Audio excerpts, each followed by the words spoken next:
it's so easy to get really focused as a seller on things like targets, right? And if I'm hitting my targets, then surely I'm happy.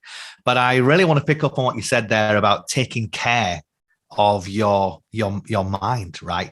Like what can a seller do to make sure that they are taking care of themselves mentally?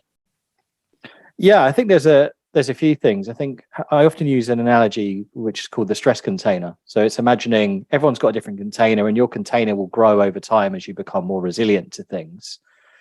And when that container gets filled up to a sort of level 10, almost sort of max level, this is where things like burnout and overwhelm can occur. So there's two things here. It's first of all being mindful what's going into that stress container. And actually, it's a really healthy exercise and quite cathartic to write it down and go, what are all those things? And going, what are the things I can control and what are the things I can't control? And then secondly, what are the taps I'm using to relieve some of that pressure? Because stress alone doesn't cause burnout. It's not having the right kind of tap. So you'll often find if you've been having a tough month or quarter, as you mentioned earlier on, we're so focused on our target, we neglect all the things outside of work. But those things probably help us switch off. Those things are probably really healthy taps to help relieve some of that pressure.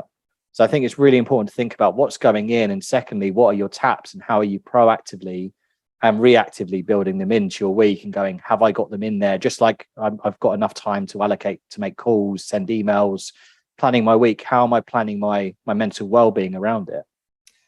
I love that. And I think that, like, for anyone listening who's maybe thinking, this sounds great, I want to be on top of all this kind of stuff, I understand that it's really important, but maybe I'm working in an environment where I don't feel that I have the ability to do that, right? People talk about this idea of a toxic work environment. So what would you say to anyone who's listening, who's thinking, look, this sounds great, but how can I do it when I've got targets to hit, KPIs, I've got someone breathing down my neck, I've got it's the end of quarter, all these kind of things.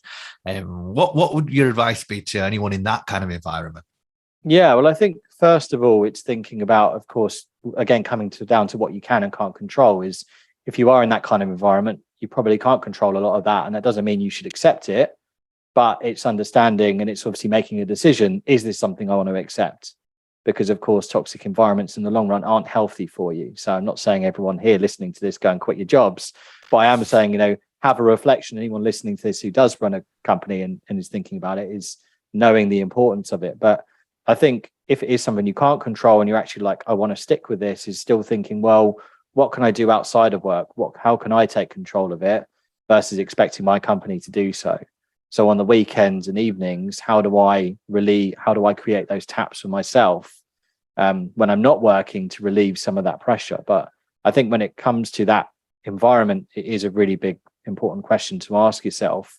And sometimes in sales, it can be a bit of a trap of, well, they pay so well, I don't want to leave. But of course, you've got to work out, well, is that toxic environment really going to drain you and in a few years going to have a different impact on you? So yeah, I think take control of what you can and think about, if you can't be doing it in work, how can you be doing it outside of it?